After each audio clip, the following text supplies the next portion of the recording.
नाही मॅडम, तो एक आपल्याला प्रत्येकाने तुम्ही मराठी मीडियमला एक मराठी मीडियमला आपल्याला एक धडा होता, मागे पाठ होता की एकाने खलनायकाची भूमिका साकारली स्टेजवर आणि एकाने धोंडा मारला स्टेजवर.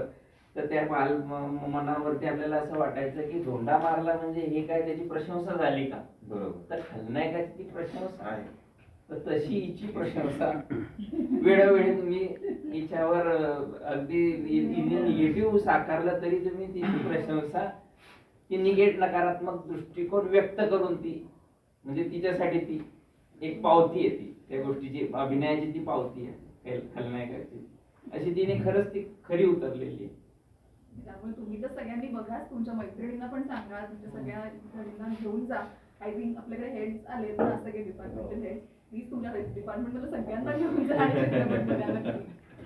आणि खरंच ही बुद्धिजीवी लोकांची कथा आहे, ग्रामीण भाग त्याच्यामध्ये नाहीये. हे खरंच आत्ताच्या जनरेशनची आणि वैचारिक लोकांचीच कथा आहे. सामान्य माणसं थोडस समजण्याच्या थोडीशी पलीकडची गोष्ट आहे.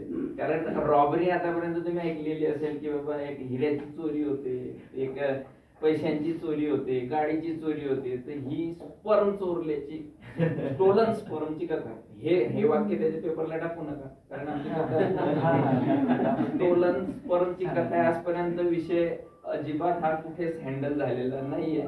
याला खरंच अवॉर्ड मिळालं पाहिजे अशी मागणी आम्ही करू. नाही, आणि म्हणजे असा विषय असताना थोडीशी आपल्याकडे म्हणजे आता भरपूर म्हणजे जसं मी म्हटलं युथ जे आहे, तर आता OTT प्लॅटफॉर्म्स एवढे आलेले आहेत, वेब सिरीज आणि हे, तर असा विषय वेगळ्या लेवलला जाऊ शकतो. म्हणजे आपण मेडिकल म्हणजे सर मेडिकल फील्डमधून आहेत, आपण थोडंफार माझं बॅकग्राऊंड आहे, पण